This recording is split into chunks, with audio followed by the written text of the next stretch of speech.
seated, please. Mrs. Zuri?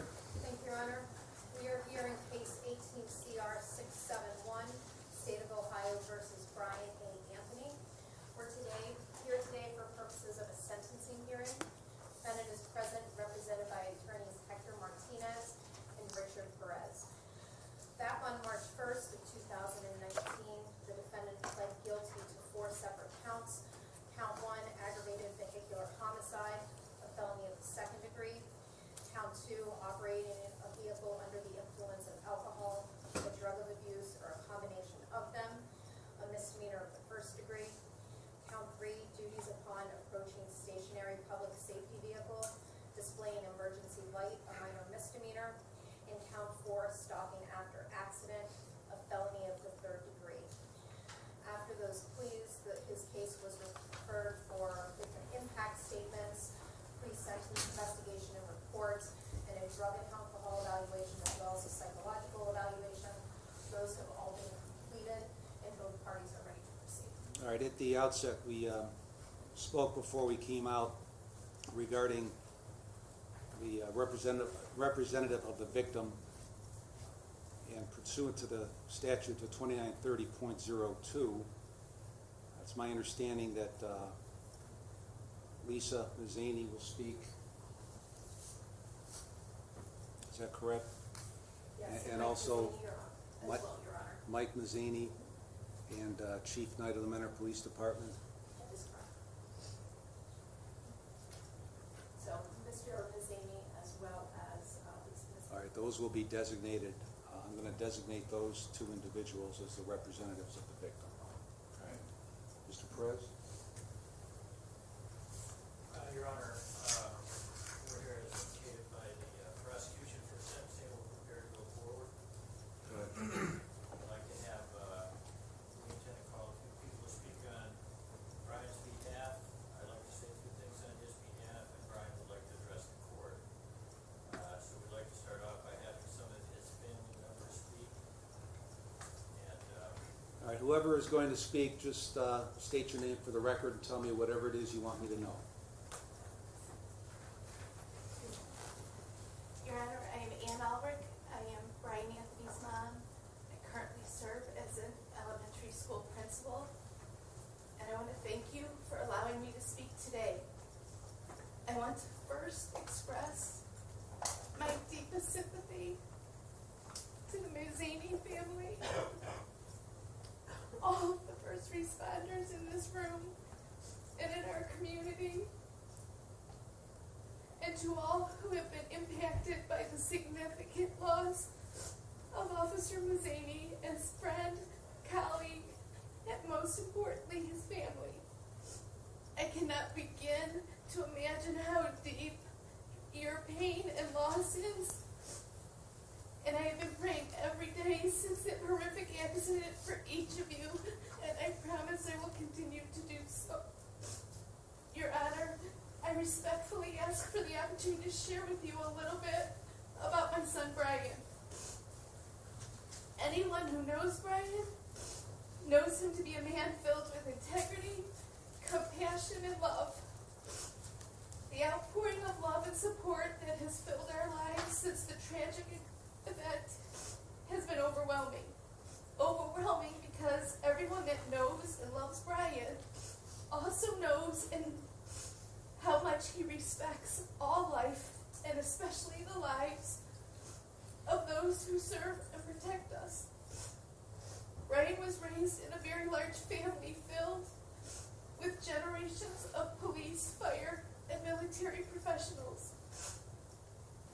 The night of the accident, he was going out with friends to celebrate one of his buddies getting into the police academy. We have received over 400 cards and letters since this accident took place. Many are from people we don't even know, but all are from people who have been affected by Brian in some positive way. Brian impacted my life most profoundly when he came to us at the age of 19 and asked for help. He had just finished his freshman year in college, and he came to us and he humbly admitted he had a drinking problem. He knew he needed to make significant changes in his life so that he could be a person for others. He, on his own, made that decision to cut all ties with friends, as he knew he was wired in a way that he could not be around the common college scene of drinking and partying. He left the sport he loved, and he made the choice to seek support. The following 5 years changed his life. He put himself in treatment. He faithfully lived the steps in AA, and he became a support to many others who struggle with addiction. He was a leader, a volunteer, and he gave witness to his struggles and his deep, deep desire to be sober. He, on his own, took control of his life and turned things around. Brian always owned his mistakes. He always worked to make amends. He always cared and worried about the impact his life had on others. Brian humbly shared his challenges with his younger sisters, as he's been an incredible role model in faith, grit, and courage. As you know, my husband Michael was the paramedic who tried to save Officer Mazzini's life at night. I believe he too was Brian's first responder. Through 22 years of being a firefighter's wife, so many times his pager would go off during a birthday or a significant event, and I would respond, "Do you have to go?" And every time Mike would answer, "If it was for someone in our family, wouldn't you want me to be there?" On that tragic night, God chose Mike to respond to his family in need. His family and fellow officers, and his son. And while I pray for answers on why someone had to lose their life that night, I know God's plan is always good in the end. Brian had no malice in his heart. Brian would never choose to bring harm to another human being. Brian will forever be sorry for the choices he made that night and the devastating impact it will have on others that will last a lifetime. Brian stood in this courtroom and he admitted his guilt before God and his country. He is a good, loving man. This accident does not define him as a person. I know he will take his consequences respectfully, and he will always, always be remorseful, and he will never stop working to make amends in any way that he can. My only wish for my children is for each of them to grow up to be a loving person of service to others. Brian is that person, and I'm confident he will also never stop working at recovery, and he will seek to help as many people as he can.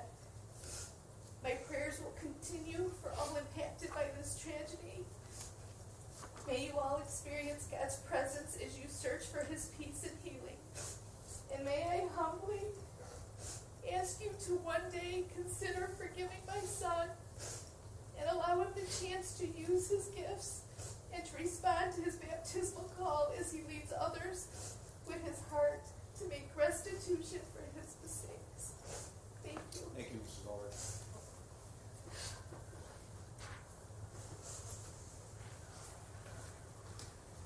Good morning, Judge. Morning. My name is Michael Ulrich. I am Brian Anthony's stepfather. I wanted to begin by sharing my deepest condolences to the Mazzini family. I will forever carry the memory of Officer Mazzini in my prayers, in my heart.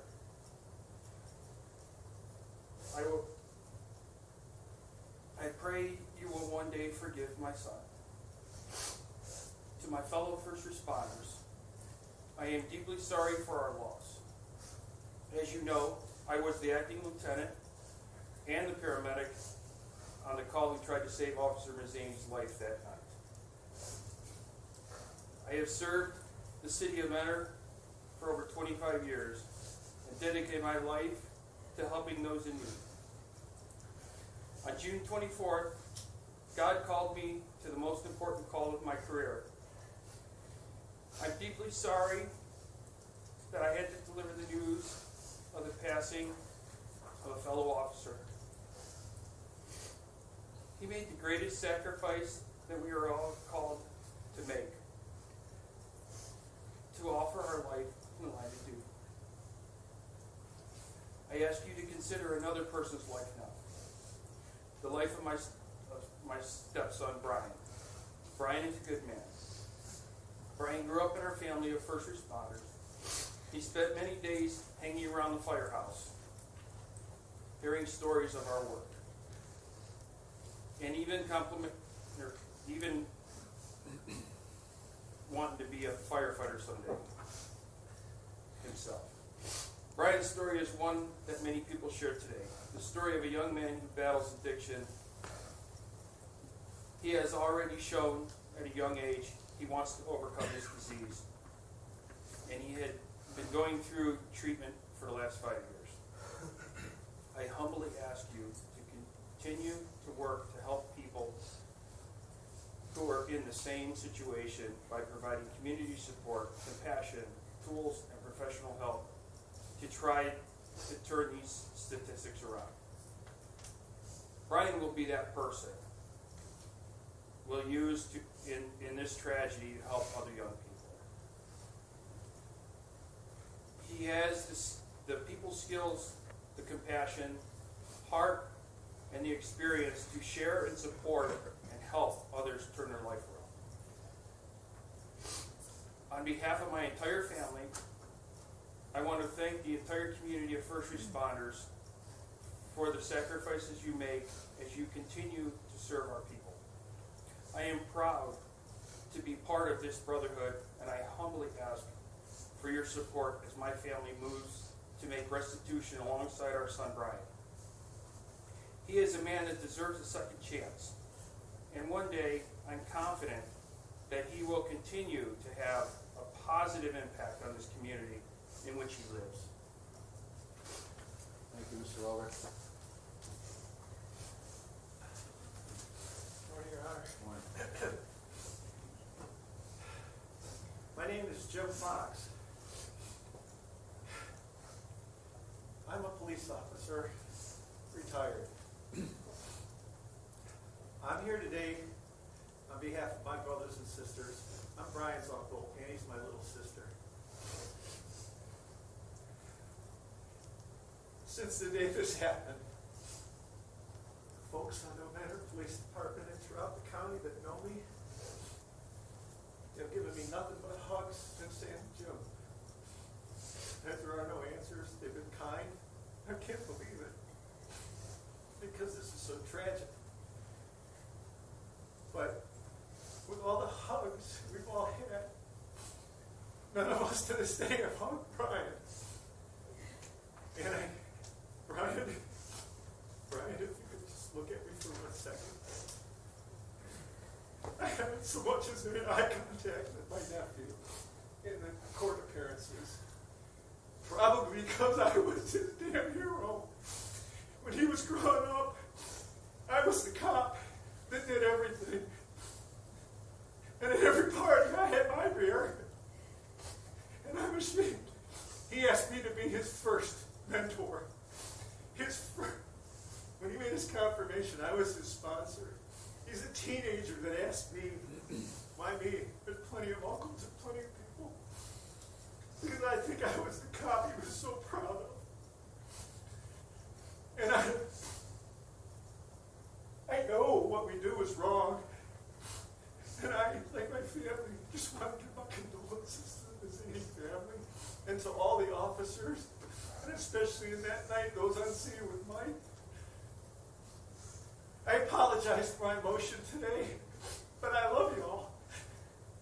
You have no idea. Well, Chief, I know you have an idea. I too only wish for forgiveness for me, my family. Brian,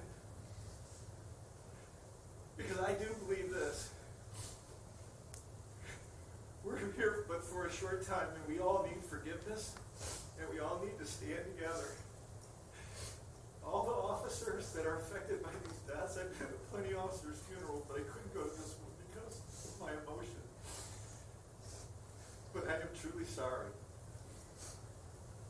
And Brian, I want a second chance. If I can be your sponsor again one day, I will be there. And I'll do it better this time. I will never leave your side alone again. Thank you, Your Honor. Thank you, Chief.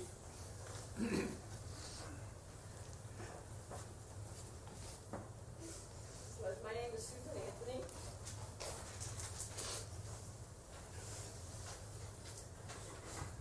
I wrote this to you on behalf of Brian Anthony.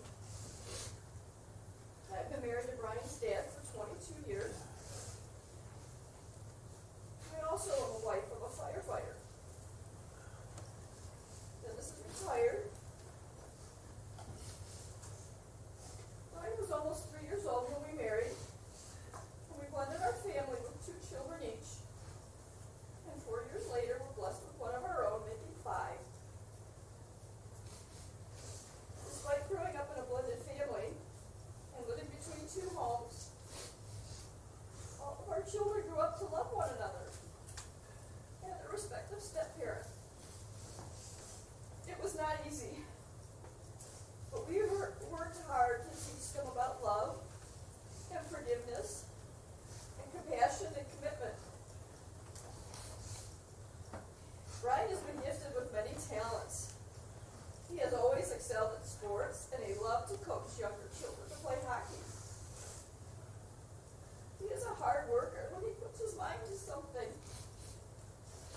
And the hardest challenge and what has made me so proud of Brian was when he reached for recovery, when he no longer could function from the disease of addiction. This is something he struggled with since his teen years, and it unraveled him while he was a freshman in college. But I am forever thankful to God and the treatment facilities in Cleveland that helped Brian save his life. I've watched him work on his recovery for almost 5 years, and I loved the person he became, his true self. He loves God, he loves his family, he loves his friends, and he showed it in many tangible ways. He returned to college, and he worked full-time. I don't know what caused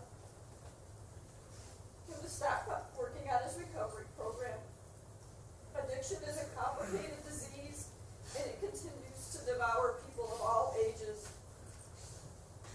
My heart is so heavy for the loss of the life of Mr. Mazzani. It is so tragic, and the pain is so far-reaching, none of us will ever be the same. My prayer for Brian is that he would allow God to make his life meaningful, no matter where he lays his head. I also pray that everyone who's been affected by this, the officer at the scene, the first responders, Mr. Mazzani's fellow officers and his family, that they could find it in their hearts to forgive Brian so that they will not be imprisoned by anger and bitterness. Thank you. Thank you, Ms. Anthony.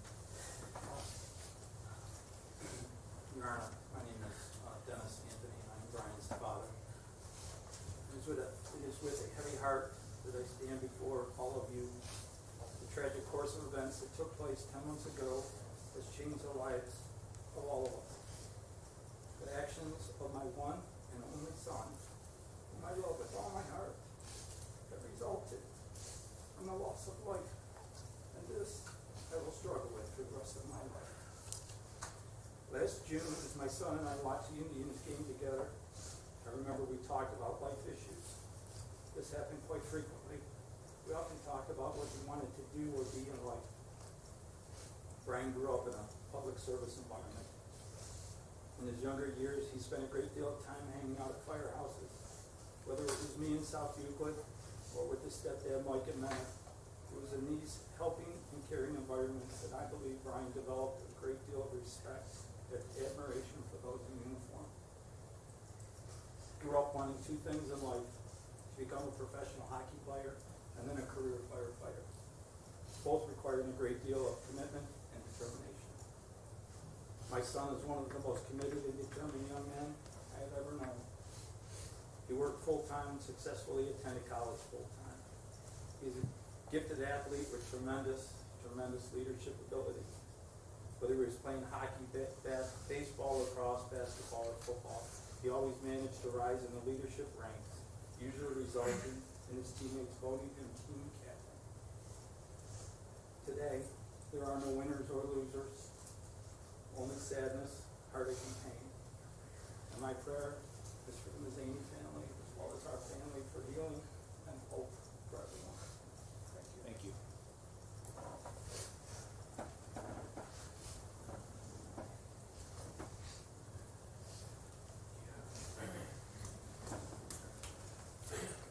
Just want to apologize to Officer Mazzani's family, to all the police officers and men, to my family, to everybody this has affected. I know that there's nothing I can do to right this tragedy that was caused by my decision to drive impaired. The only thing that I can do is accept full responsibility for my actions. As you are aware, I am pleaded guilty to all charges in order to accept complete responsibility. Also, I did not want to put the Mazzani family and the Mentor Police Department through any more grief.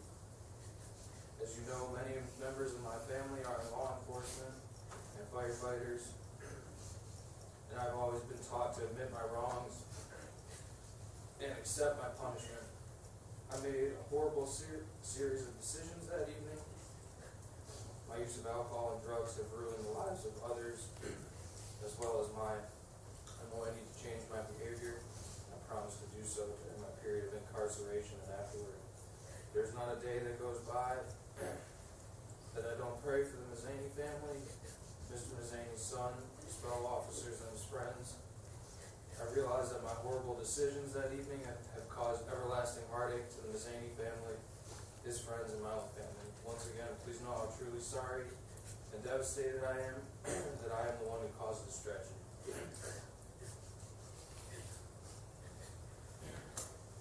Here, I'd like to say a few things on Brian's behalf. First of all, I'd like to extend Hector and Brian my sympathy to the Mazzani family. Officer Mazzani was a wonderful officer. I knew him myself personally, in cases with him.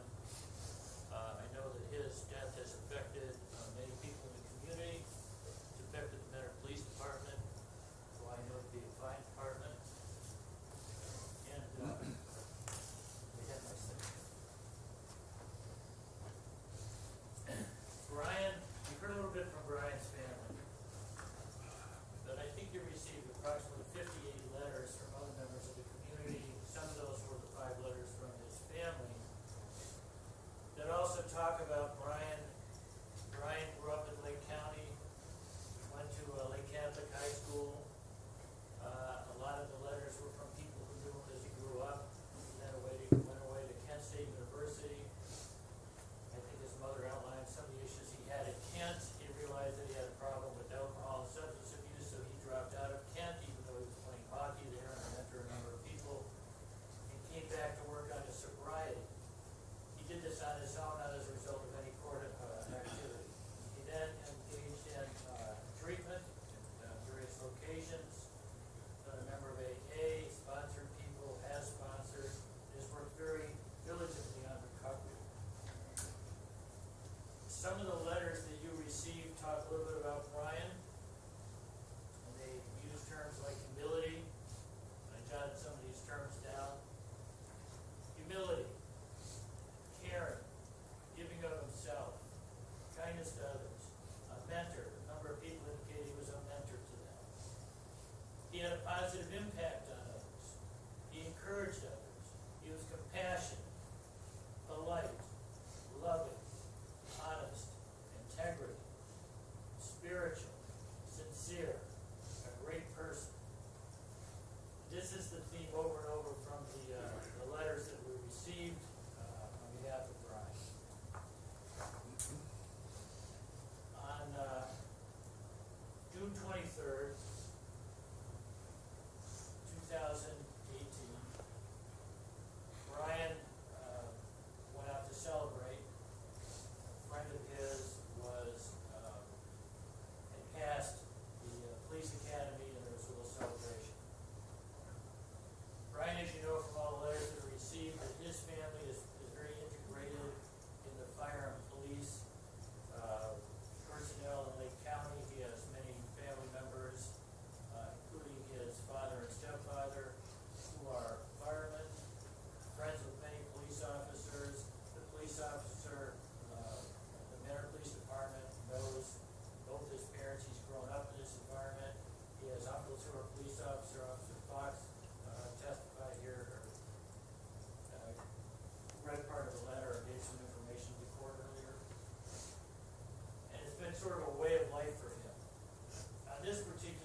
see countless times where somebody buys something, sometimes marijuana, that has fentanyl in it, so. We're learning that now. Well, That is that's good. happening a lot in Maryland. There are a number of news articles about that. So Brian had not done any heroin. He hadn't done heroin or any substance like that for over 5 or 6 years. Did not want to acquire any heroin or fentanyl. Went to acquire this cocaine, ingested it, turns out it was fentanyl, and it had a tremendously depressive effect on him. Caused him to be extremely impaired. He drove from there to heading towards the Menor Yacht Club where he was going to meet some friends. On the way, unfortunately and tragically, he went off the road and hit Officer Mazzani, who was standing on the side of the road next to a cruiser that had stopped another vehicle. His cruiser was behind that cruiser. They both had their overhead light bars on. There were red and blue lights. Brian did not see Officer Mazzani. Brian hit something. He had no idea what he hit. He did continue to go. He went a few hundred feet past this. He stopped, looked in his rearview mirror, turned around, saw the light, but did not see anybody coming after him. Didn't know exactly what happened in an addicted, impaired state, and drove to this yacht club to meet with his friends. While there, realized that there was some damage to his vehicle, had no idea he had hit a person. Spent the night there, went to sleep, spent the night there. That morning, he contacts his father and his stepfather, and he learns that there are a number of police officers surrounding the location he's at, and he's told to go outside with his hands up, which he did. That's when he learned that he had hit a police officer. A little later, he learned that the police officer was a Menor police officer, Officer Mazzani. He has been extremely remorseful ever since. The accident itself was something he never intended to occur, didn't realize occurred. We realized an accident occurred, right? He realized something had happened. He didn't know exactly what. He was impaired. But He knew he knew he hit something. He had no idea what. and knew enough to stop a couple He knew hundred enough feet. to stop to see what was going on. Didn't see any activity. Didn't know what had happened. For how long? I mean, I suppose the prosecutor knows the answer to this, but it was not a long stop of 100 or so feet ahead. Correct. It was a quick stop. It was observed by, I believe, the individual that was in the car in front of him. He's not even sure. He just knows that he stopped and or slowed down, looked, didn't see anything going on, didn't know whether he really hit anything until he got to the location. And when he and his friend looked at the vehicle, they noticed that there was damage to the vehicle on the one side. He fell asleep that night, as I indicated, woke up the next day.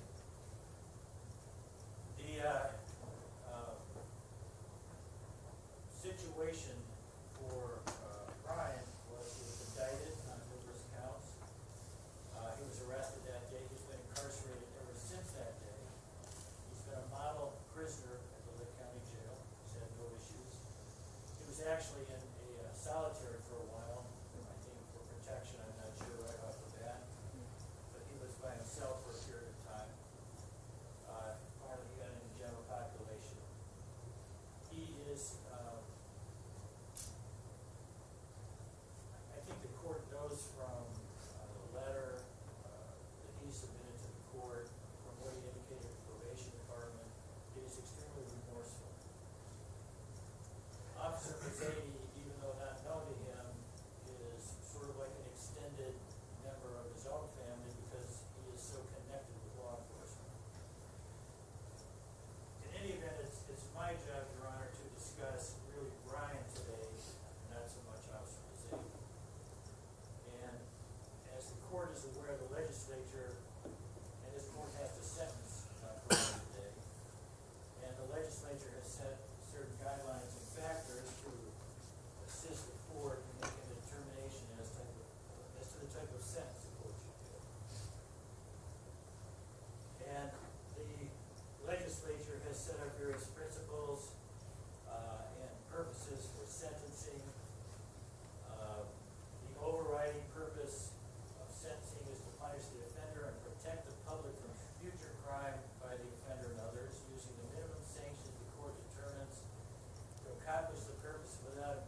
the state or local government resources. The principal has always considered the need for incapacitation, deterrence, rehabilitation, and restitution. The sentence should be commensurate with and not demeaning to the seriousness of the offender's conduct and its impact on the victim, and consistent with sentences for similar crimes by similar offenders. The case began with this indictment, Your Honor, and the indictment, as the court is aware, the defendant entered a plea of guilty to the indictment as, I guess, amended by the state. At some point, the state decided to agree with our position that Brian never knew he hit a person, never knew he hit a police officer. Count 4 of the indictment alleged that as a felony too. And that was something that we had discussed with the state for a period of time.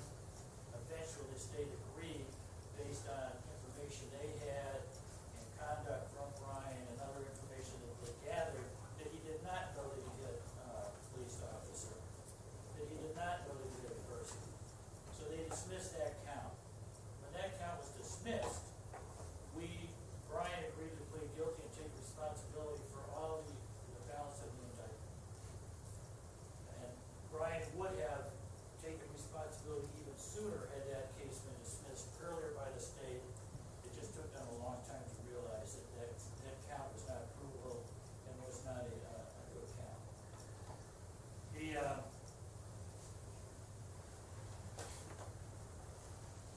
The factors for this court to consider under 29-29-12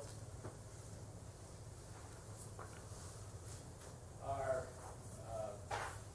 created by the legislature. And the legislature has determined penalties for different offenses, and for the offenses that Brian pled guilty to, the legislature has set up sentencing factors and sentencing ranges. So they have indicated to the court by legislation to consider various factors. Aggravated vehicular homicide is a felony of the second degree, carries a mandatory penalty of 2 to 8 years. That means that the least penalty is 2 years, the most is 8 years. There is no opportunity for early release or judicial release on the mandatory penalty. Leaving the scene of an accident is a felony 3, it carries 9 to 36 months. And as the court is well aware, the legislature has determined these ranges based on the wisdom of the legislature. In achieving the purposes and principles of sentencing, the court is to determine these factors, and I wanted to go through those factors with the court. Under 29-29-12, which is the statute that governs the various factors, the sentencing court should consider all the following that apply regarding the offender. Are you in subsection 29-12B. B? Okay. Correct. The sentencing court shall consider all the following that apply regarding the offender, the offense, or the victim, and any other relevant factors indicating that the offender's conduct is more serious than conduct normally constituting the offense. We don't believe that any of the factors under B apply here. What about B2? B2 says the victim of the offense suffered serious physical, psychological, and economic harm as a result of the offense. There's no doubt that Officer Mazzani suffered serious physical harm and died. However, every aggravated vehicular homicide has the same elements. Every aggravated vehicular homicide requires proof of an OVI, 45-11-19, proof of an impaired driver, and as an approximate result of that, if somebody dies. So under 29-29-12B, this is no different than any other aggravated vehicular homicide. So has the legislator accepted out aggravated vehicular homicide under B2? No. But it automatically never applies. That's what you're saying, because the consequence or the result is death, right? I'm saying, and I'm going to suggest some case law in this I've read your memorandum, but essentially you're saying that B2 never applies in an aggravated vehicular homicide case, right? I'm saying it doesn't apply to make it more serious or less serious. Well, that's, I mean, B2 or subsection B are seriousness factors, factors that make it more Correct. serious. So I want to be clear that your position is, no matter what, in an aggravated vehicular homicide case, B2 does not apply because the end consequence is death. Correct. Okay. Under a number of cases that we cited in our memorandum, aggravated vehicular homicide offenses always involve death. The same serious physical harm factor applies in every case. So when the legislature tells you to look at factors, they're saying that in every single case, this factor is Not the legislature. The legislature never said that. They listed. Case law. Right. They're The interpreting. legislature has never amended B2. Correct. Okay. That the uniform application neutralizes the matter so as to make any one instance of aggravated vehicular homicide no more or less serious. And that's the point I'm trying to make, is that in every aggravated vehicular homicide, you have a death, you have an impaired driver. And I understand the So point. that factor alone. I understand the point you're trying to make, but as a result of that point, you believe B2 does not apply in any aggravated vehicular homicide case. I don't think it makes it more or less serious. That's what I'm talking about. Correct. That's the point of B, is more or less serious, right? Or more serious. That's my understanding of the law. Okay, go ahead. That's how it's been interpreted by other courts of appeals.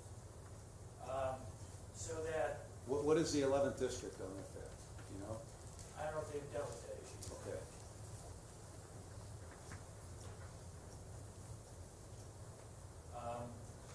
So we believe that this is not distinguishable from any other aggravated vehicular homicide. There's nothing here, there's no indication that Mr. Mazzini was hit and dragged a period of time, or run over multiple times by an impaired driver. The facts of this case show that Officer Mazzini, Is that a situation where the cases that you talk about have addressed that? I'm looking for Situations things such that as make it more that? serious than death. Well, okay.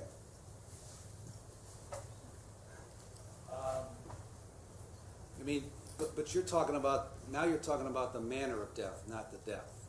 You're talking about dragging and things of that nature, right? I'm trying to think of something that Okay. myself that would have a worse form of death than, that would involve maybe torture along the way. Something else like that other than death itself. Because in every case it's the same. Same with leaving the scene of an accident. In every case, somebody is in an accident and they leave the scene of an accident. Well, they leave in different manners though, right? Some just keep on going and never stop. Some, an hour later, come back to where it happened and report it. That's still leaving the scene. Some stop a couple of 100 feet ahead and then keep on going. So there's different ways, right? Correct. Okay. And, however, in every case there's an accident, somebody leaves the scene. In some cases, somebody leaves the scene and they might have left somebody who was badly injured there that they're aware of, that leaving the scene could have aggravated the injuries to that person. All right, so is B2 not applicable to leaving the scene offenses? Because in every case, somebody leaves the scene? In every case, somebody leaves the Okay, scene. but The it's- statute itself increases the penalty if somebody has died or seriously injured. In this case, it's an F3 because he left the scene when somebody died, but he didn't know that somebody died. It's automatically enhanced by the conduct. So All right. in this case, every case where somebody leaves the scene of an accident, where somebody dies, is an F3. I understand that. And But- there's nothing different. Okay, but about it. so the seriousness factor in B2 doesn't apply in this case, in this leaving the scene case? Is that what your position That's is? what, Judge, there's a death built into the statute. I just want to make sure that your position is B2 does not apply to the leaving the scene in this case. It does not apply as far as Okay. I'm concerned.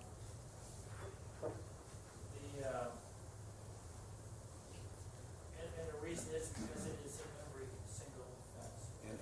it's not been accepted out by the legislature, correct?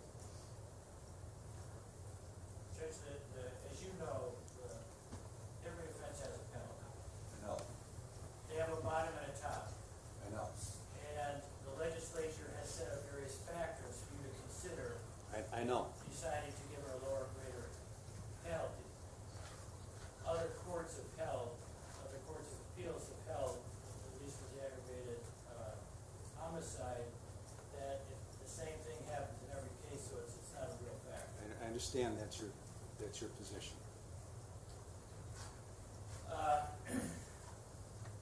With relation to 29-29-12C, officers' conduct, the offender's conduct is less serious. Brian did not cause or expect to cause physical harm to persons or property. It was nothing that he intended to do. And we feel that there are some grounds to mitigate, and those grounds to mitigate are based on the fact that the light situation, based on the expert report that we provided, based on some of the articles I provided to you, indicate that the intense lights of these light bars have, what is known as a moth effect that cause people to actually look at it or drawn to it. It washes out what you see. It affects depth perception. In this case, Officer Mazzani was standing next to the vehicle, wearing dark clothing, and I only submit that to show that, and the state has accepted the fact that we didn't know we hit Officer Mazzani when they dismissed that count. So they've already accepted that fact, but I point that out, and I'm not excusing the fact that he was impaired, but Well, does your expert contend that the moth effect only applies to everybody across the board, or only to people who are impaired? both. Well, then there were, I believe, 65 cars that passed that scene that night when the lights were on. 64 passed successfully. Judge, you might take 1,000 people, it might affect 2 of them, I don't know. Okay, But those are studies, and I gave you articles that show I read them. police departments are getting rid of some of those light bars because they're so intense, they wash out. And since this incident, I have myself, every time I see cruisers pulled over with those flashing light bars, the very intense ones, blue and red ones, I've looked to see myself if they affect. All right, Maybe let- you've done let the me- same, I don't know. But in any event, let me ask you- I'm not offering it as an excuse because he was impaired, and when you're impaired, it makes things worse. Let me ask you about C3. You say the offender did not cause or expect to cause harm to person or property, right? Correct. Does that mean, it says, part of that is offender did not cause harm to person or property, right? The second part of it is offender did not expect to cause harm to person or property, right? They're either or, We don't deny that he caused harm. okay? So how does that factor apply for less serious, if he did cause harm?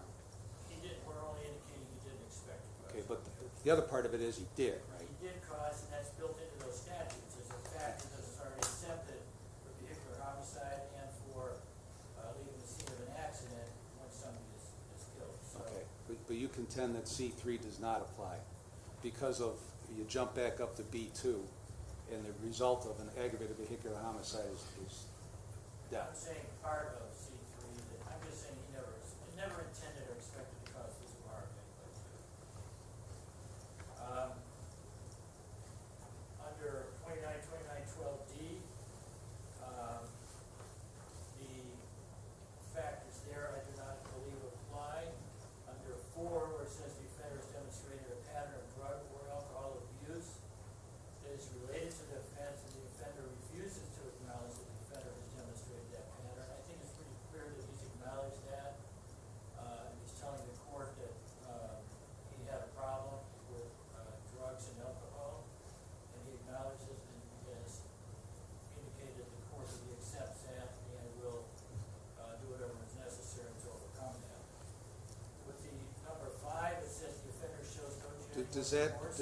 Does D4, what about the fact that your statement was a number of months in advance of June 24, he started drinking again?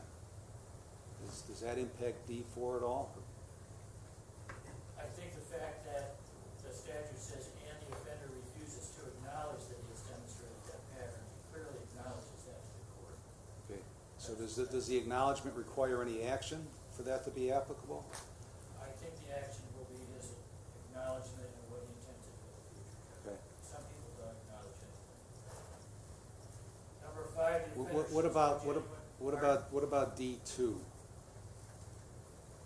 History of criminal convictions and adjudications. Judge, he has a couple of misdemeanors on his record that are really not driving or OBI-related offenses, so they're not offenses that are related to impaired driving. Does D2 require them to be related to the nature of what we're here for now? No, but I think this court can tell the fact that he doesn't have a series of felonies, he doesn't have any significant misdemeanors, and how old these offenses are, that they don't rise to the level that I think the legislature intended for this court to consider. Well, that's your belief, it's not something ingrained in the statutes by the It's legislature. nothing ingrained, Judge, but you deal with individuals that have histories of repeated serious criminal offenses, and I think that's what's contemplated here. Well, and each of them are dealt with individually based on the facts and circumstances of the case, right? And we're asking you to do the same here, and I'm sure you will. I do the same every time. Right. The offender shows no genuine remorse, and he clearly has tremendous remorse. In fact, his mother spoke to the court, and I wanted to read something that I got in a letter from her, and it was submitted to you, as she visited Brian in jail. She says, as the months progressed, I watched Brian move through various phases of shock, grieving, sadness, shame, abandonment, and overall brokenness. At one point, he pushed us away and said he needed to deal with this alone. He didn't want to bring his family down with him. He was very remorseful and ashamed of failing to make the right decisions that night. My visits with him include me asking him to look at me and say the words, "It was an accident." The remorse in his eyes is evident. Brian is not an overly emotional person. In fact, he always tries to show the strong exterior, but I know him well. Inside, he is broken. Broken for the pain his actions caused, and broken because he failed at the one thing he had worked so hard at, and that was staying in recovery. I only point that out, Judge, to show that how desperately remorseful Brian has been over this thing, which is consistent with his overall personality and what many people have said about him. Under 2912E, the sentencing court shall consider all the following. In that, he did lead a law-abiding life for a significant number of years as a child, and then when he was in sobriety for 5 years. The offense was committed under circumstances not likely to recur. Now, how can we ever tell that? We can't, the legislature has that in there, and we never can guess what people are gonna do. Okay, but let's take the guesswork out of it. In 13, he got treatment, right? And by all accounts that I'm aware of, both with testimonials from his family and a lack of a record, that he must have kept sober, correct? Correct. Okay. At some point in the spring, he starts to drink, then he starts to use cocaine, right? Correct. So did anybody see back in 13 after he got done with treatment, or in 14 or in 15, 16 and 17, that it was likely that he was going to go back to what he had done in 12 and 13?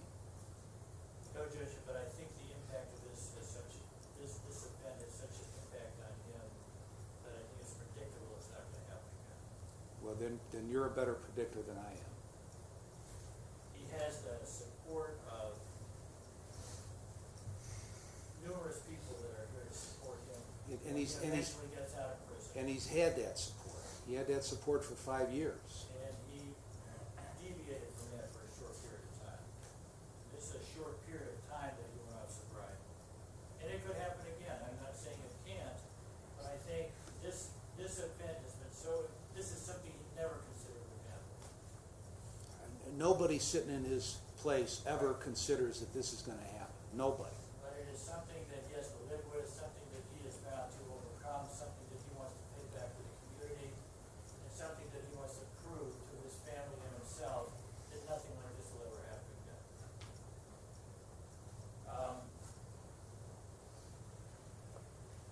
We've indicated why the factors don't make either this conduct or the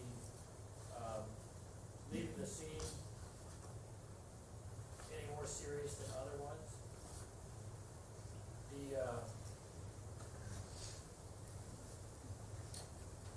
Than other aggravated vehicular leaving the scene offenses because the conduct is built into the statute. We believe based on the report from the probation department and the psych department says that Brian has a substance abuse problem. And that's the only issue that they found with Brian. The probation department found that he was a low risk for criminal conduct based on his criminal history. He was at the lowest risk. The probation department found that he was a low risk because he had family support. They found that he was at a moderate risk because of his neighborhood, which I don't understand because he lives in Kirtland, Ohio, which I think the court knows is a neighborhood that is not a low-risk neighborhood, so we question why they put that in there. They said his peer association made it a moderate risk. At this point, his peer association is really his family, and I don't know what peer association they're referring to at that point because they don't outline it. So he's a low to moderate risk at best. The substance abuse is the only category that they put him in high risk. So Judge, we believe based on all these things that if you look at the factors, if you look at his overall history, you look at the support he's got, and you look at how psych and probation evaluated him, that he is a low risk for committing future crimes, and that he is he's in a position where he should not receive maximum sentence. Well, that's one of the overriding purposes, right? Correct. It's not both of the, you're excluding the other factor. The overriding purposes. You know what the overriding purposes are, to protect the public and punish him. Right. Okay, in the least effective way possible. He also entered a plea of guilty to all this. He gave up his right to appeal some of the issues that were raised in this case, many of which would have never been raised had the state removed that count in the beginning. So, Well, they removed the count.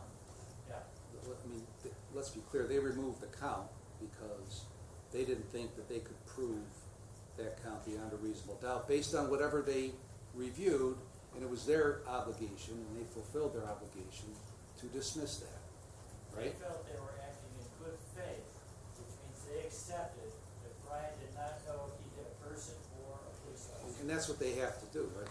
They can't, they don't prosecute counts that they don't believe exist. Well, they charge that count. I know they charge the count. So they charge it, and it took us all that time to get that done, and as soon as it was done, we entered a plea.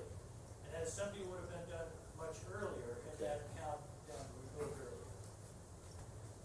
In any event, he pled guilty to the indictment that remained, accepted full responsibility, avoided a costly trial, avoided more trauma for the Zaney family, so he accepted full responsibility. In our memorandum, we indicate how other courts, such as the federal court, does give a benefit for them. And we think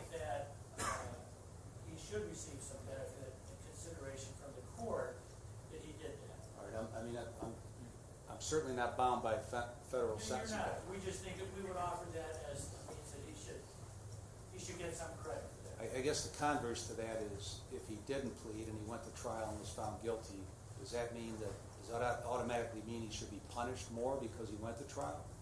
Not necessarily, Your Honor, but I think the fact that he accepted responsibility and entered a plea of guilty and saved the state and the Mazany family trauma and expense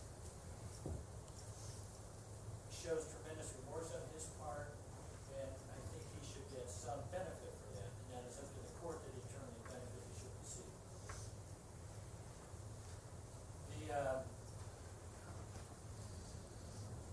As far as consecutive treatment in this case, the OBI itself, which carries 6 months in jail, and to which he pled guilty to, is not automatically consecutive. It's only consecutive if this court determines to make it consecutive. OBI is the predicate part or predicate conduct that is necessary for aggravated vehicular homicide. There's no doubt that he was impaired. It is part of the statute. We believe that it should not be consecutive, and I'll get into that a little bit more. As far as leaving the scene of the accident did not cause any greater harm to Officer Mazany. In some cases it could. It all happened while Brian was impaired. We believe that under 29.41, that all these offenses are presumed to be concurrent unless the court makes certain findings under 29.14C4. And the court would have to find that the harm is so great or unusual that a single term doesn't adequately reflect the seriousness of the conduct. In this case, the harm caused in both the aggravated vehicular homicide and in the leaving the scene of an accident are built into the statute.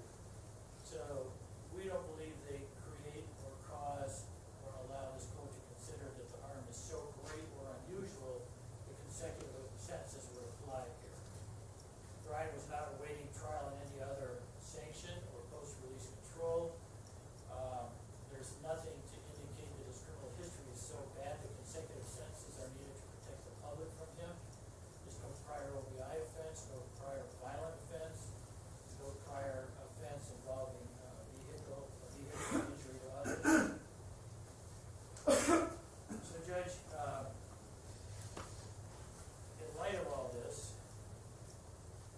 and with deference to the Mazany family and deference to the Mentor Police, and in my effort to point out the factors to the court, we believe the factors provide basis for a low sentence, a non-consecutive sentence. We would ask the court to sentence, and we also know that any sentence he gets on the aggravated vehicular is a sentence that he has to serve. Sometimes this court has the benefit of looking to see how people change in prison, what they do, and has the opportunity to offer short probation, maybe after 2 years, 3 years, 4 years, 5 years, whatever. And the court has that opportunity. There is no opportunity for that in this case. I expect that Brian will serve his sentence, whatever the court gives him, and be the best person he can be. I think he'll work hard at trying to be a person who's trying to give back to the prison community, to the community he's from, try to mentor and teach others like he has in the past. Brian is a very good person who unfortunately did a bad thing that I don't expect people to ever do again. Your Honor, we would ask you to consider a non-consecutive, concurrent, low sentence for Brian. Thank you. Thank you. Anything else to present? Mr. Perez? No, Your Honor. Mrs. Zuri? Your Honor, I would ask that the court give Officer Mazany's family the opportunity to speak. All right, whoever is going to speak, if you would just state your name and tell me whatever it is you want me to know.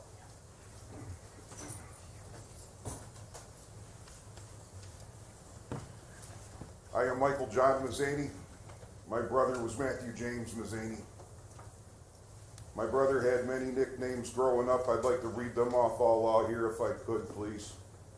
He was Matty. He was Mafutu. He was my feet. He was Fat Matt, Matt the Cat, and finally Officer Matt. I would like to apologize to every officer that had to sit here and hear this from these people this morning. As a policeman's son, I made my peace with my father not coming home when I was 5 years old. The year was 1975. My daddy was on SWAT.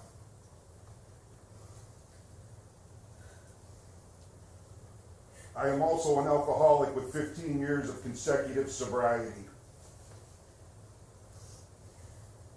Had you pulled over, sir, had you picked up that phone that you so desperately hid from justice, and you, sir, do you have your own ambulance? How dare you?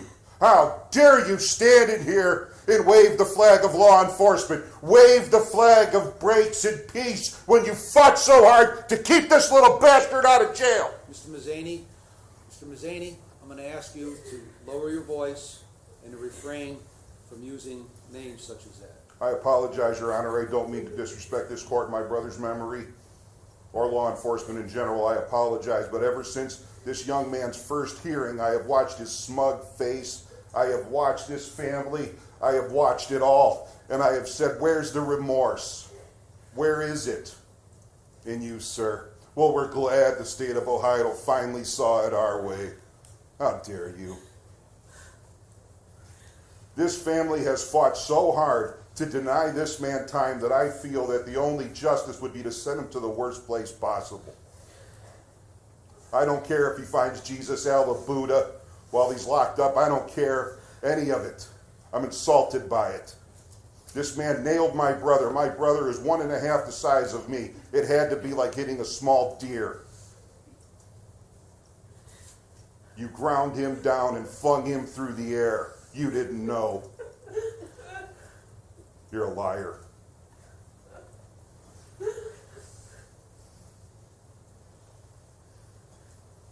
is insulting for me to hear that we're praying for both families, because my family didn't do anything. My family hasn't fought to deny justice. My family, you've had more opportunities than me and my brother ever had.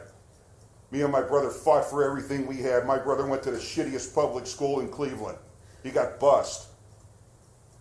My brother rose above it. My brother became an officer. My brother answered the call of service and integrity and duty like his father before him.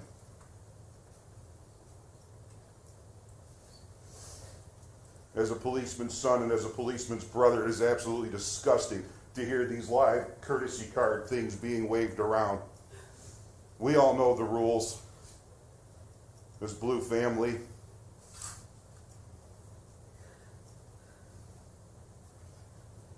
This is disgusting 11.5 years you're looking at. It's disgusting. You won't even be in jail the same amount of time my brother was a policeman. My father had 14 years when Chief Knight started. My father was doing 15 drug houses a month in the 80s on SWAT. My brother prepared for a physical fight like his father before him. You hit him with the car and you ran. You knew you hit him. Don't tell me, yo, the lights. The lights. So blinding, so drawing, the lights. Come on, how can you sit there and say that? Every man in this room sees blue lights. Nobody goes careening into them. Green tea shots. My brother drank 100 proof whiskey from the bottle, like a man. My brother stood for things like a man. You, sir, have showed no integrity, no remorse. Had you pulled over, had you said, hey, I think I just did something terrible, the alcoholic in me would have compassion for you and say, but there by the grace of God go I. But I have no compassion for you. I have no sympathy for you. And I will be there every time you try to get an extra piece of toast or whatever break you're looking for in the months to come. How dare you? And I certainly hope whatever courtesies this gentleman was getting on the street ceases.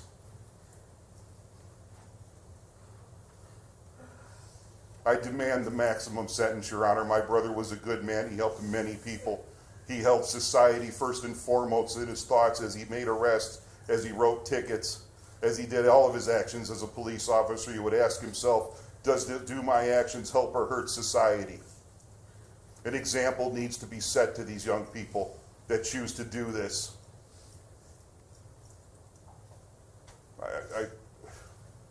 I'm just aghast standing here and listening to this. No remorse. I don't feel any remorse. I don't feel any sorrow. Thank you, Your Honor, and I do apologize. Thank you, Mr. Mazzani.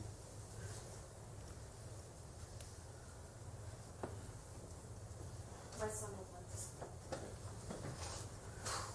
I am Matthew Joseph Mazzani, son of Officer Mazzani. To you, Brian, I forgive you. For I cannot hold hate in my heart, because I know it will tear me apart inside and make me something that I am not. Would it make me human, make me vile creature? We all make mistakes. We're all human. You made a mistake. I've admitted that you will do your punishment. And that much I think, so I know there are many people in my life who never admitted their fault. But that's my only mistake. But it's your family, and sorry. I don't understand how we're going through what I'm trying to do. It's something I wish I no one. But know that I forgive you. Mistakes is nothing. Thank you. Thank you.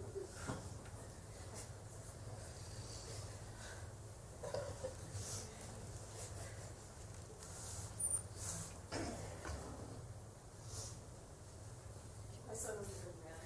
My name is Miss Mazzani. That was my husband.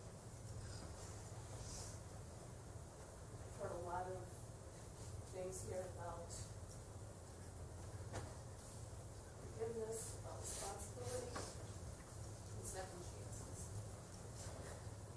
Dad's not gonna get a second chance. My son doesn't get his father back. I don't get my husband back.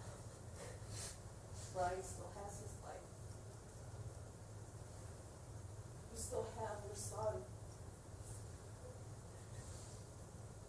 I don't have that. My son doesn't have that anymore. He does have a second chance. We don't.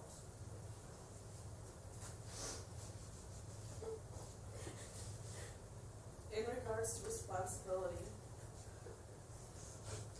I did want to say a few things about the life of Matt.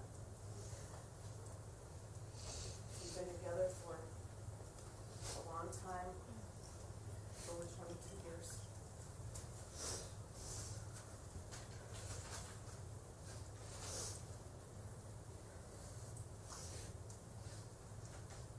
Matt was my best friend. He was my soulmate. He was my husband for 22 years. That's almost as old as you are today. A piece of me is gone forever. I'll never be the same. Their son's life will never be the same. I thought a long time about what I wanted to say. You already know that every life that has been touched by this tragedy has been destroyed. So instead, I'll tell you a little bit about the man that he was. He was a good man with a heart of gold. He was a responsible, loving man that overcame obstacles in life and who gave to others. When Matt was 16, he got his first job to help his mom pay bills. When his mom's car died, Matt gave her his car, paid for her car insurance, and took the bus to work and school because he didn't want his mom to take the bus to work. He wanted to keep her safe. The first car that he ever bought for himself was a stick shift that cost $500 because that was all he could afford. I mentioned that it was a stick shift because he didn't know how to drive a stick. Matt taught himself how to drive that car on the way home from the lot. When he was 22, our son was born. At that tender young age, he took on the role of a father and husband. He worked hard his whole life to provide for his family. Before he died, he bought a Harley and rode it all the way to California to see his brother and back to Ohio, alone for most of his trip. He was a novice rider and he just got his motorcycle license. But that didn't stop him. He wanted to live life to the fullest. He never let fear stop him from living his dreams. It was an epic trip of a lifetime. Epic, just like he was. Matt didn't choose a career in law enforcement because he wanted to earn a paycheck. He wanted to help people. He was not your typical cop, as many here in this courtroom can attest to. He did things his own way and by God's own moral code. He never sweat the small stuff, so if you got a ticket from Matt, you damn well deserved it. He was old school, and that's what they called him, old school. After he died, I received the contents of his locker. Amongst pictures of us, there was a picture in there that I forgot about a long time ago. He had this picture in his locker for 13 years. It was a picture of a mural I painted for a client. It was a painting of Lucifer. When he asked me for the picture, I was shocked and I asked him why he would want something so ugly in his locker. He said, it reminds him of who he fights against every day when he goes to work. And that was the mindset and the heart of this beautiful, fearless man when he laced up his boots, put that gun on his hip, and walked out the door and into the world. Matt had incredible strength of character. He was fierce and determined in everything that he did. He was my protector, my son's protector. With Matt by my side, I always felt safe. He was my heart and my soul. He inspired me in ways that I wish I could tell him now. Whenever I'm in a tough spot, I find myself asking what he would do in this situation. And I still lean on his strength and his love. He was my everything. He was my hero. Not because he wore a badge, but because he was and is the epitome of what a good man is. So you see, you didn't kill a police officer. You took the life of a very special man. His name was Matthew James Mazzani, and he was a light in this world. Thank you. Thank you. Mrs. Hurd? Thank you, Your Honor. Your Honor, at this time, I would ask that the state statements from the change of plea hearing by Mr. Shapiro be incorporated into this hearing, specifically the statement of facts. So we'll put on the record at that time.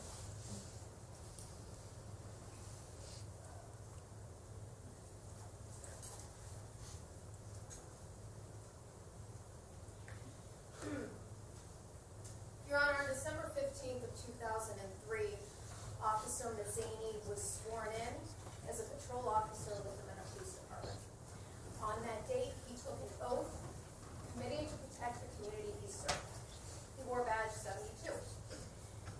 On June 24th, his life was tragically cut short by the irresponsible actions of the defendant. Officer Mazzani's death was completely preventable, but we're here today because of the multitude of poor choices of the defendant on June 23rd and June 24th, 2018. First, he chose to drink continuously from approximately 8 p.m. to 11:30 p.m. on June 23rd, 2018. Despite taking an Uber from downtown Willoughby to his vehicle in Lakeline, he chose to get into his Jeep with the purpose of going to get cocaine. On his way to get cash,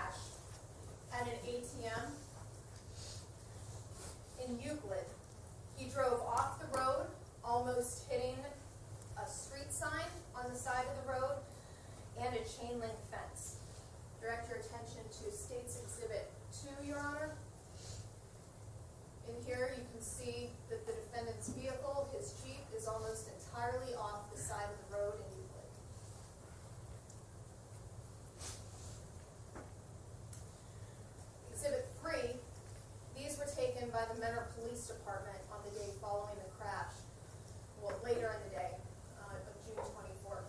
And all four of these pictures depict the defendant's tire tracks in the grass in that area that is shown in State's Exhibit 2. Despite driving off the road and almost crashing, the defendant proceeded to get cash out at the ATM in Euclid. He then gets back into his vehicle and drives to get that cocaine, or what he presumes is cocaine. Then he chose to ingest it in his vehicle in Euclid, and then continued to drive. All this after almost crashing his vehicle while just under the influence of alcohol. He chose to continue driving from Euclid under the influence of alcohol and now drugs. And when doing so, he put countless people at risk and had complete disregard for the safety of every person on that road.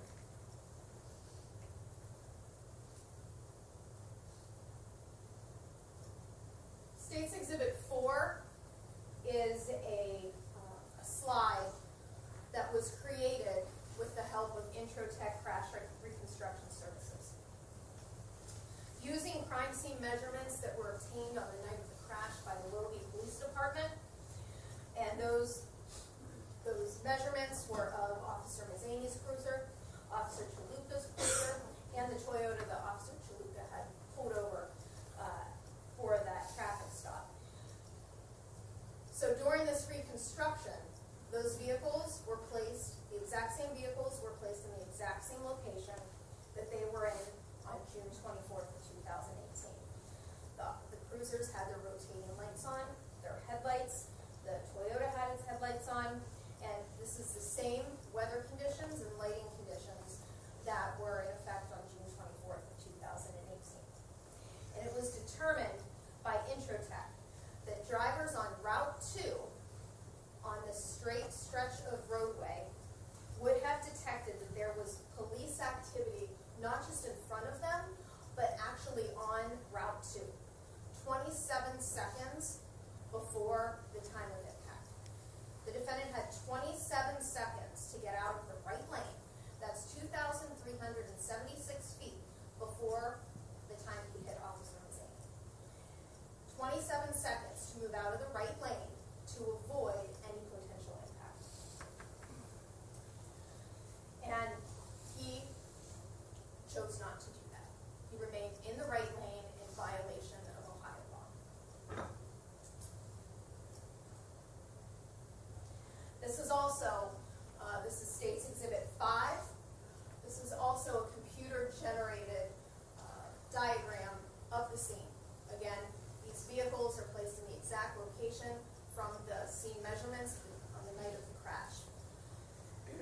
Also, what was used to reconstruct this diagram was information from the Lake County Crime Lab after analyzing all of the vehicles, the trace analysis of that, trace evidence analysis, as well as the DNA analysis. They were able to determine where exactly the point of impact was. And you can see, Your Honor, how much of the defendant's vehicle is off the side of the road when he struck Officer Mazzani, as well as the vehicles involved in this crash.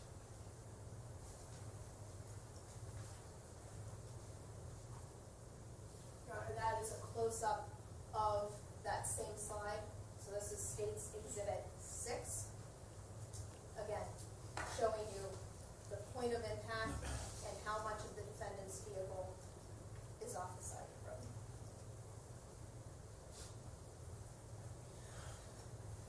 So after hitting and killing Officer Mazzani, the defendant failed to stop. He pulled over on the side of the road for a couple seconds, no more than that. And he then chose to flee the scene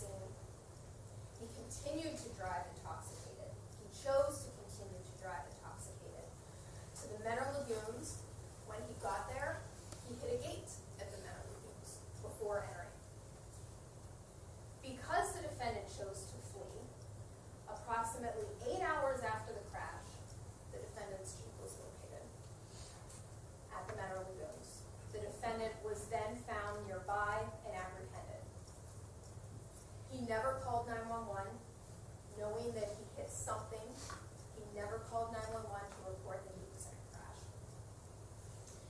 It was only due to the tireless efforts of the Mentor Police Department and other law enforcement agencies that 10 hours following the crash, the defendant is located, search warrants are obtained, and the necessary blood and urine samples were collected.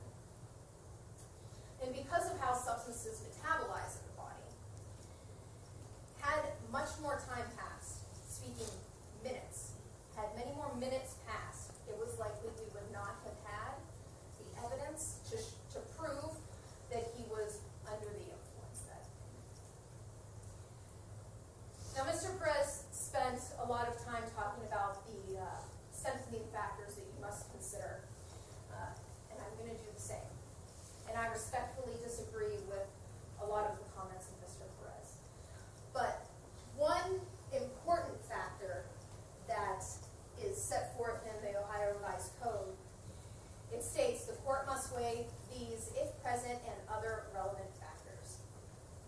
So, Your Honor, all of my statements, if they do not specifically fall under any of the relevant factors in 292912, I would say they are definitely relevant. In subsection B. Yes. There's no debate that Officer Mazzani suffered serious physical harm that resulted in his death. However, in section B2, the serious psychological harm suffered is immeasurable. And that harm extends, and we are to look to the harm that was caused by the defendant's actions to the people in this room and others that were affected by the defendant's conduct that night. I'm going to look to the effect and the harm caused to Officer Mazzani's family and friends and his son. You heard how this affected them. I can do no justice to what they have already said. And it is every family member of law enforcement's worst nightmare to be awoken in the middle of the night to find out your loved one had been killed in the line of duty. It's Mentor Police Officer Marianne Chaluka who witnessed her fellow officer killed right in front of her eyes. And that will forever be seared into her memory. To the many other officers and first responders who tended to Officer Mazzani that morning and that had to conduct an investigation all the while trying to process what had just happened to their fellow officer and friend. They too will continue to relive that moment. And to the police officers, because the defendant chose to leave the scene, who had to watch the dash cam of Officer Chaluka's video of Officer Mazzani's death, frame by frame, over and over, just to find the license plate of the vehicle that killed him, because the defendant left the scene. They had to repeatedly watch the moment of Officer Mazzani's death. The entire Mentor Police Department has been affected by this, and despite that, they conducted a commendable investigation into the death of their own. They did everything right and left no stone unturned. It was argued that the defendant did not expect to cause physical harm to persons or property. Your Honor, any person that gets behind the wheel under the influence of alcohol or drugs, or a combination of them especially, should count their lucky stars that they get home without hurting somebody. He put countless number of people in danger on June 24th. After being intoxicated to the point of requiring an Uber, he got into his car in Lakeline and drove 15 minutes to get cash. He then gets back in his car and drives approximately another 10 minutes to get the drugs.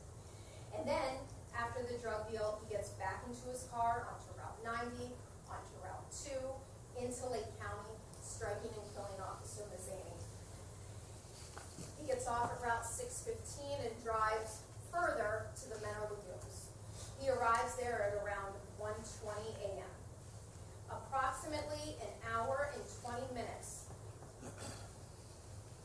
the time he got into his car in Lakeline and ends at the Menor Lagoons. That's an hour and 20 minutes of driving approximately, where he was putting every person on the road in danger. To the factors that recidivism is more likely, he does have a history of criminal convictions and juvenile adjudications, and the state's opinion is that you should consider those. In 2011, he has multiple petty theft charges as a juvenile, but he also has possession of alcohol charge that is relevant to this offense. In 2012, he has another underage possession charge. 2013, criminal trespass. He does have a history of drug and alcohol abuse that is clear from the pre-sentence report. This began at the age of 15. He was in 3 separate residential treatment facilities between the years of 2013 and 2016.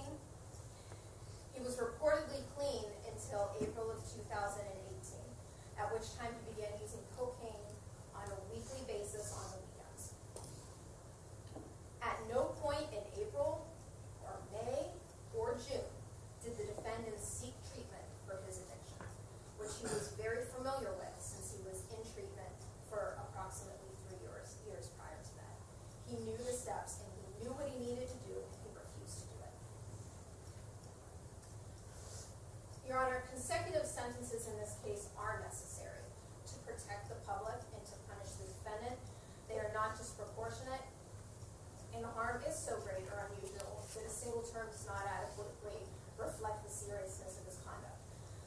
He drove under the influence for approximately an hour and 20 minutes that night, during which time he struck and killed Officer Mazzani. He then made the choice to leave the scene knowing that he was involved in a crash, and the legislature has carved out separate consequences for individuals that leave the scene of a crime, of a crash. Therefore, his conduct, that charge should run consecutive to his aggravated vehicular homicide charge. And for all of the reasons that I've discussed, it is the state's contention that this is the worst form of these offenses.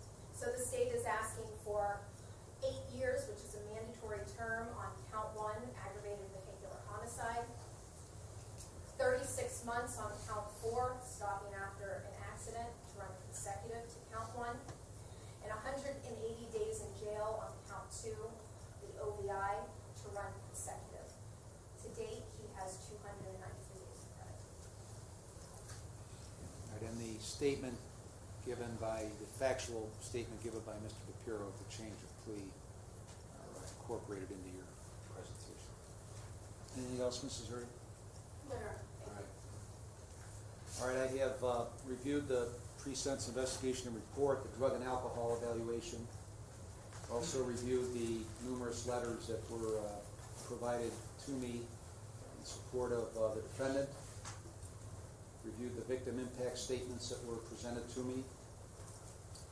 I have considered all of those things, and I've considered the statements in support of the defendant made here today, the statements, the victim impact statements made on behalf of the state of Ohio, or on behalf of Officer Mazzani here today. I've considered the sentencing memorandum and the addendum to that memorandum of defense counsel. I've considered the statements of counsel here today, and I've considered the statement of Mr. Anthony. And I've also considered the overriding purposes and principles of felony sentencing set forth in 2911, the overriding purposes of which are to punish the offender and to protect the public from future crime by the offender and others, using the minimum sanction the court determines to accomplish the purposes without imposing an unnecessary burden on state or local government resources. I've considered the principles in that same section, considering the need for incapacitation, deterrence, rehabilitation, and restitution.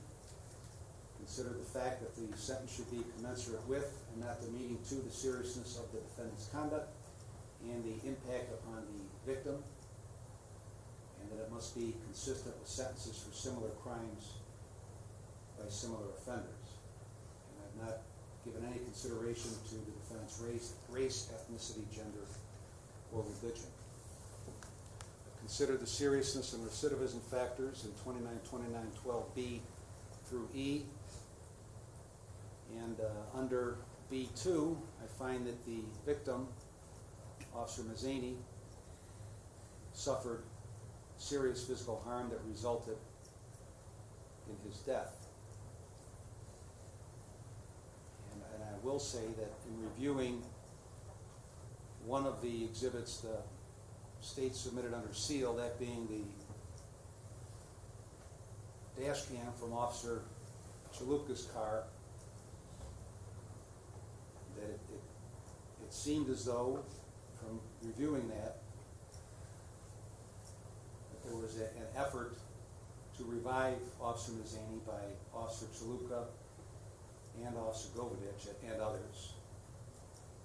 But nonetheless, he suffered death as a result of this action by the defendant. Mr. Zuri mentioned that Officer Chalupka suffered some psychological harm. I don't know how you could say anything but serious psychological harm, even though I don't have a psychological report, because I witnessed that video. She witnessed it in person. And Officer Govedich was the next one to come on the scene. And several officers thereafter came and witnessed what had just occurred. So clearly, 2920 and 12 B2E, or B2 is applicable in this We have a situation. quick sidebar for a minute.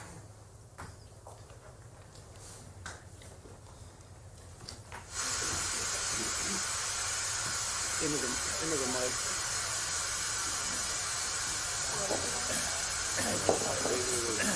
Hold on.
Under subsection B9, other relevant factors, there were a multitude of minor police officers who both witnessed what happened.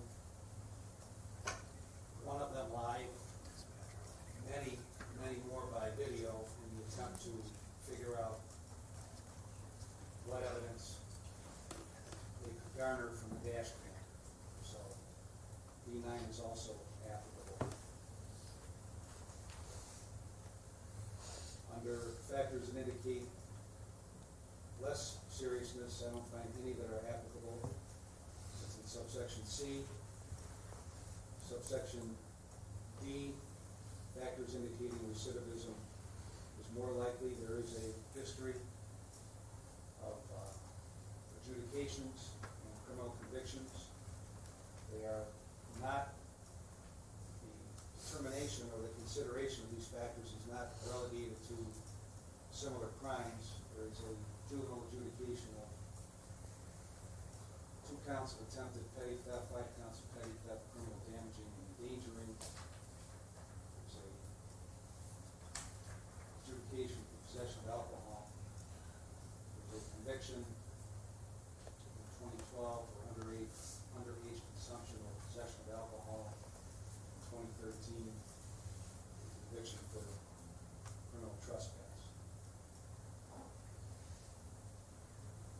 under factors that indicate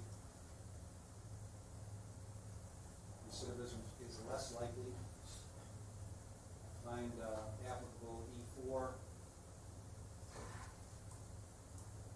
I do not find E4 applicable as discussed by Mr. Perez, because I think taking the predictability out of the equation, which should be taken out of the equation, all by itself, you can't predict what's going to happen in the future, but you can tell what may occur based on what happened in the past. And what happened in the past is there was a serious drug and alcohol program, or problem. There was treatment, there was a period of sobriety, and then the sobriety ended. Sometime, as near as I can tell, in or around April of 2018, and it continued, and it got ramped up to the extent that cocaine became involved on a weekly basis. And as a result, here we are today. So, there are no factors that I find applicable under subsection E. There's been a number of statements made here today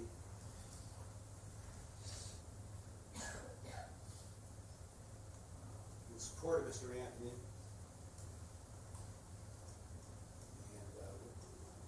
and by counsel also, that Mr. Anthony deserves a second chance.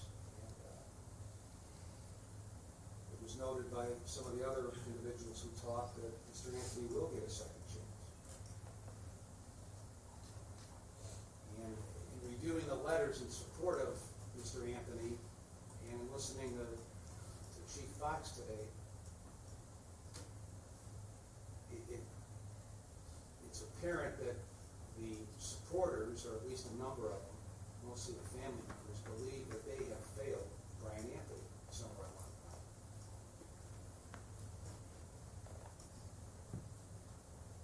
And nothing could be further from the truth. They've done everything they can for you, and you have failed them. And you failed them to the point where Chief Fox carries around some guilt because he had a beer at a family function when you were in your teens.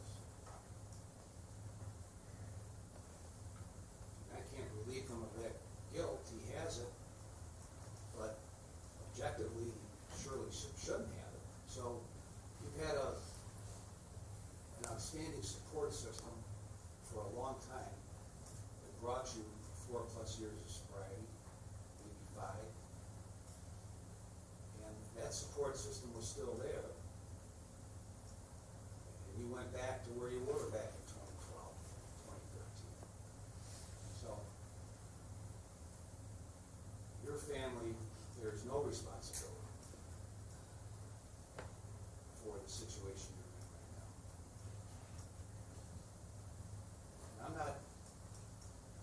I'm not sure that you're of that belief. I don't get that from you. Maybe you believe that. I don't get it from you at this point.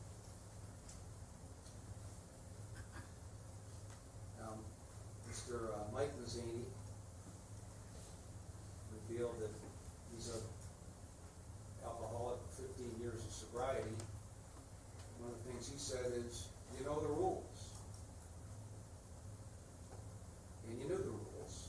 You knew the rules to the extent that when that night began, you were going out with a bunch of people and you knew you were going to drink, right? You knew that was part of the equation. And you made the arrangements to get an Uber. Correct? Because you knew that you were going to begin on a path that was going to leave you unable to drive. Or at the very least, know that you shouldn't be driving if you were going to start drinking. Yes, Your Honor. So you had the foresight, after probably 3 months or so of getting back into the drugs and alcohol, to know you were going to be in that position the night of the 23rd, the morning of the 24th.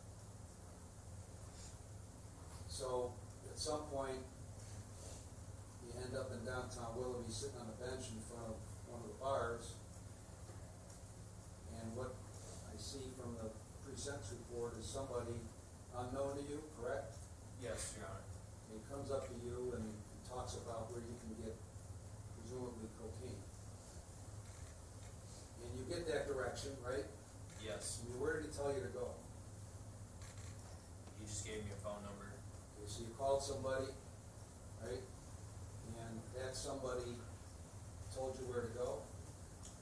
Yes, Your Honor. And that was in Euclid or was it in Cleveland?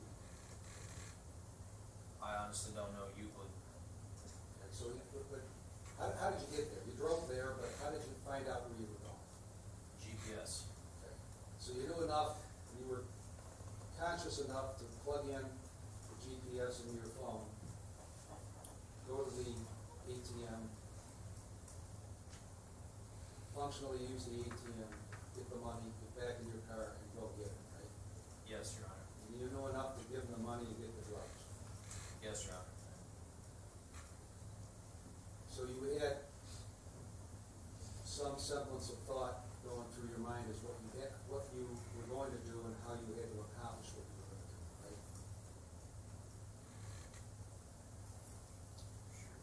Yes. Yes. All right. And then you took the drugs, and then here we are. So there were a series of instances and circumstances that started once you began to drink again in the spring, and then continued to ramp up, and you knew what you were getting into. You knew after you started drinking early on that you were back into where you were in 2012 and 2013, right? No, Your Honor. You did. You thought you could drink and you would be okay. Well, I guess you could say I wasn't really thinking. I don't know how to explain it other than that. All right, so nevertheless, you start out on the 23rd, sober, and from the standpoint that you hadn't begun drinking on the 23rd.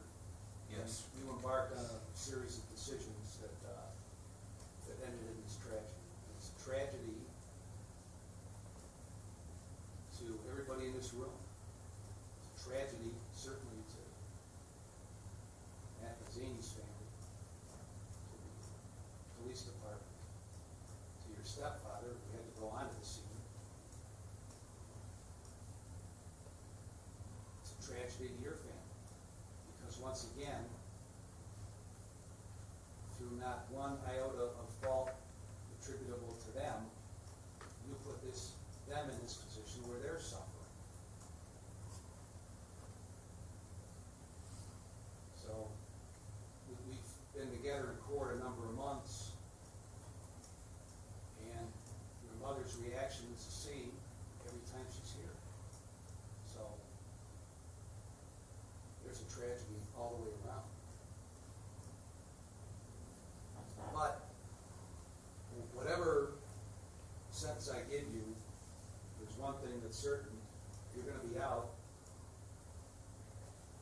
at some point at a relatively young age, or a young age, and certainly younger than Matt Mazzini was when he died.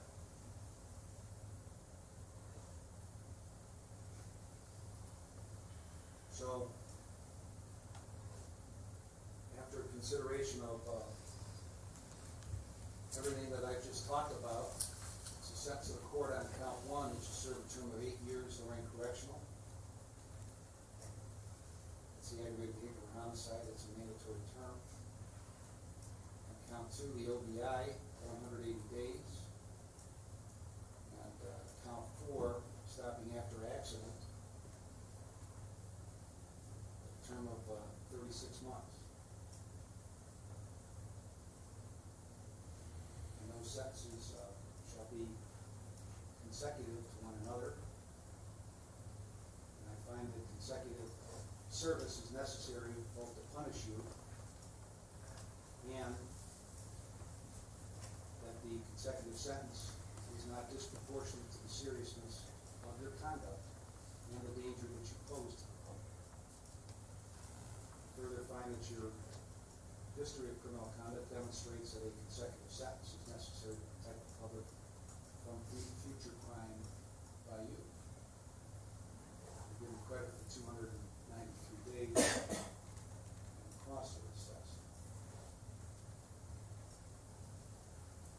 Mrs. Zuri, is there anything relative to the sentence itself? Your Honor, the mandatory post-release control and driver's license is covered. And it's a 3-year mandatory, correct?